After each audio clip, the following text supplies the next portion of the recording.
नवनवीन व्हिडिओ पाहण्यासाठी व आमच्या सोबत राहण्यासाठी चॅनलला सबस्क्राइब करायला विसरू नका। तर बघा काय बातमी आहे। 8व्या वेतन आयोगाकडे डोळे लावून बसलेल्या सरकारी कर्मचारी आता मालामाल होण्याची शक्यता आहे, कारण सरकारने 8व्या वेतन आयोग स्थापन केला। या आयोगामुळे 45-40 लाख कर्मचाऱ्यांच्या पगारात आणि 89 लाख पेन्शनधारकांच्या पेन्शनमध्ये वाढ होण्याची शक्यता आहे। त्यासाठी सूत्रांनी दिलेल्या माहितीनुसार 8व्या वेतन आयोग कर्मचाऱ्यांचे 2.57 फिटमेंट फॅक्टरनुसार पगारात वाढ करणार असल्याचं समोर आलं आहे।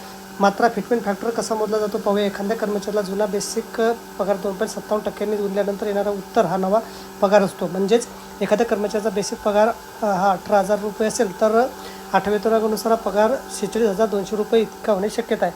तर सध्या 58% इतका महागाई भत्ता देण्यात येतो, त्यात वाढ भत्ता 61% होण्याची आता शक्यता आहे।